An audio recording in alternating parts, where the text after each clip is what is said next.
सोचिए, अगर कोई इंसान हजारों फुट की बुलंदी से गिर जाए तो क्या वो जिंदा बच सकता है? 24 दिसंबर 1971 क्रिसमस की शाम एक मुसाफिर तैयारा लीमा से उड़ा।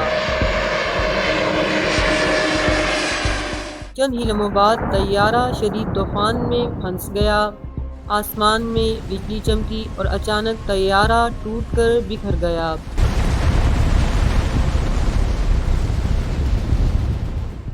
इस हादसे में 92 अफराद सवार थे, लेकिन हैरान कुन तौर पर इनमें से सिर्फ एक शख्स जिंदा बचा।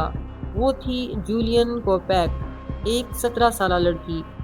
आज की वीडियो में हम सुनेंगे लांसा फ्लाइट 508 क्रैश की वो नाकाबिले यकीन कहानी, जिसमें एक लड़की ने घने अमेज़न जंगल में 11 दिन अकेले जिंदा रहकर दिखाया।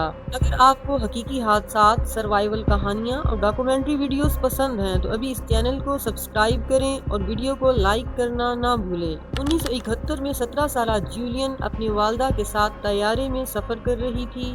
ये तैयारा पेरू के शहर लीमा से उड़ा था और इसका अगला पड़ाव पुकालपा था। शुरू में सब कुछ मामूल के मुताबिक था, लेकिन कुछ ही देर बाद तैयारा शदीद तूफान में दाखिल हो गया। हवा तेज हो गई, बादल गरजने लगे और फिर अचानक एक बिजली तैयारे से टकरा गई। एक जोरदार धमाका हुआ और तैयारा फिजा में ही टुकड़ों में बिखर गया। जरा सोचें, एक 17 साला लड़की हजारों फुट की बुलंदी से घने जंगल की तरफ गिर रही हो, लेकिन हैरत अंगेज तौर पर जूलियन दरख्तों के ऊपर जा गिरी। घने दरख्तों की शाखों ने उसकी रफ्तार कम कर दी और वो जिंदा बच गई। जब उसे होश आया तो उसके आसपास सिर्फ जंगल ही जंगल था, ना कोई इंसान, ना कोई मदद। उसकी हड्डी टूट चुकी थी, जिस्म जख्मी था और आंख के पास गहरा जख्म था। Juliana, see this river on the map? It flows through the research area. लेकिन जूलियन के वालिदैन जंगल के माहिर थे और उन्होंने उसे एक अहम बात सिखाई थी। अगर कभी जंगल में गुम हो जाओ तो पानी के बहाव का रास्ता फॉलो करो। जूलियन ने एक छोटा सा पानी का चश्मा तलाश किया और उसके साथ साथ चलना शुरू कर दिया। दिन गुजरते गए, वो कभी पानी पीती, कभी ज़मीन पर गिरे हुए फल खा लेती। रात को वो जंगल की खौफनाक आवाज़ों के दरमियान सोती। कभी सांप उसके करीब से गुजरते, कभी कीड़े उसे काट लेते, लेकिन वो चलती रही। 1 दिन, 2 दिन, 5 दिन और आखिरकार 11 दिन तक वो जंगल में अकेली भटकती रही। 11वें दिन जूलियन को एक छोटी कश्ती नजर आई।